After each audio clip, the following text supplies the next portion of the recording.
want to come on with a perspective for y'all today. And that is, you don't have to live up to anyone's expectation, friend, outside of your own. This is a solo production. You know, unless you got business partners that you've made agreements with, or those that are involved with you that you've made some sort of agreement with, you don't have to live up to anyone's expectation unless you have agreements made. You know, a lot of times we begin our creative ventures because of love, because of dedication. For me, it's because of dedication.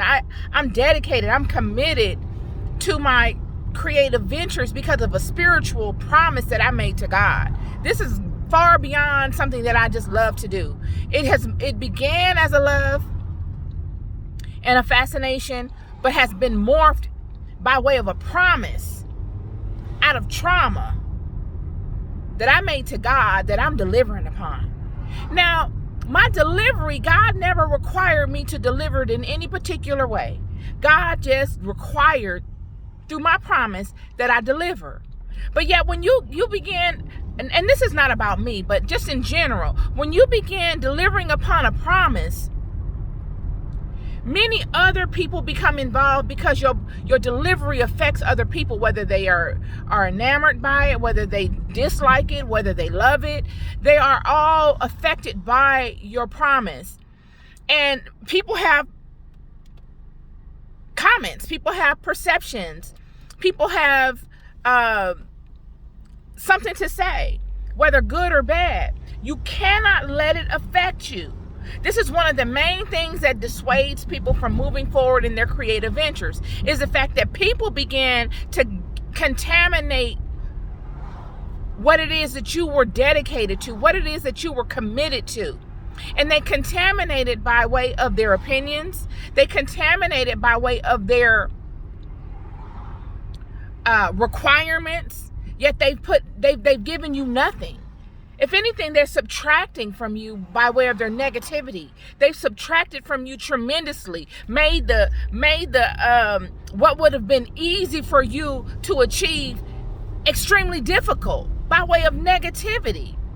And yet they want to pour on their judgments and their opinions on what you should be doing.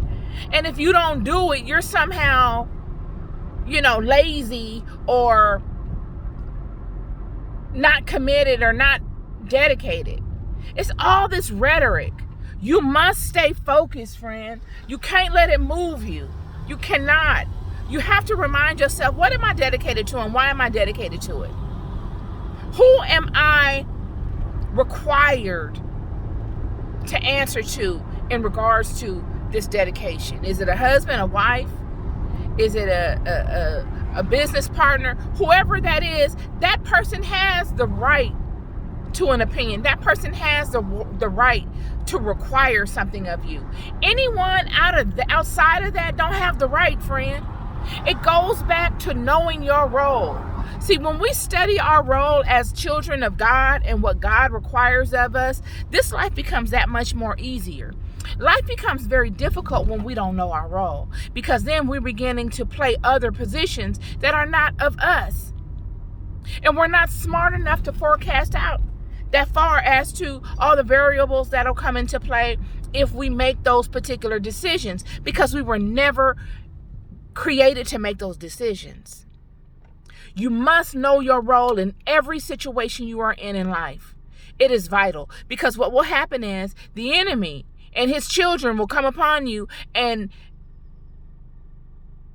try to create doubt in your mind to get you off the path that you are on, the path of dedication, the path of commitment, the path of acting upon your promise in your way, by making you feel as if you're not doing it the way that you should do it. That's called doubt. By way of doubt, by way of fear, by way of intimidation. They use these tactics to get you off your circle, your square, and to make you default and follow them. And now they're your God. And now you're going to them for direction. No, you must stay the course, regardless to come what may. Regardless to whatever may come. And if God is truly with you, God will cover you. It is an accountability thing. You're putting God on the line and you're saying, look, I'm out here and I'm wielding this machete and I'm getting it done. But I need for you to show up. And I need for you to show yourself in these situations. Because this is what I'm experiencing while I'm out here banking on my promise, while I'm out here fulfilling my promise. And I need your assistance. And God, I've never seen God lead them children astray. Never. I've not ever, even in all of their transgressions, even in all of their confusion. I want to leave you with this. God knows that there's much confusion in the world, friend. God, even myself, and I read my Bible and I look to do the righteous thing, don't ever for a second think that I'm perfect and that I'm out here walking on water. I'm not. I'm just out here conveying to you all that I'm learning along my journey, and I'm reading and learning my Bible right along with y'all. That's all that's going on over here. I don't have it all figured out. None of us do. But what I do have is the love, and the love keeps me going, and the love keeps me seeking God. The love keeps me courageous to stand in front of giants and say, no, you cannot do that. You can't have that. No, no, no. And you constantly have to tell these giants of life, these monsters that come upon you in life, no.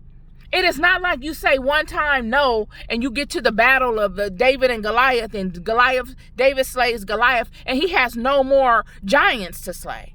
He might not have no more giants, but he got battle after battle after battle after battle. The wars never end. So you must know that. You must know that there will be constant battles in this life. But one thing that is stable and consistent should always be your relationship with God. Hold God accountable to his word. Remind God of his promises. And don't let people and their judgments take you off of your circle. Continue to expound upon your promise. Now, if those people want to come and partner with you and have a conversation with you to see if they can assist you in doing better, since they're so concerned for your well-being, and maybe even partake in some of the fruits of your labor and show you how you can do that, that might be a conversation you can have. But just somebody on the sidelines telling me what to do and I'm in the game, I don't want to hear it. Because you haven't earned that right to give me that type of criticism. You can't just give people criticism without earning it. It falls on deaf ears. It falls on stony, rocky ground. Don't let nobody take you off your circle, y'all. Many of you are looking to embark upon creative ventures, and a lot of this kind of stuff is what dissuades you. Telling people your ideas and sharing them with you. I used to be like that. I used to want to tell people all kind of stuff until I learned how to keep my business to myself and just get it done. God is a God of action. God ain't no God of talk. God don't sit around and talk about stuff and take him 10 years to get to it. God speaks it, it's done, and he off to something else. Let yourself be that way. You don't have to share everything with anybody, because what people do is they kill your dreams. They'll lead you straight to hell in a handbasket and with a smile and give you a hug.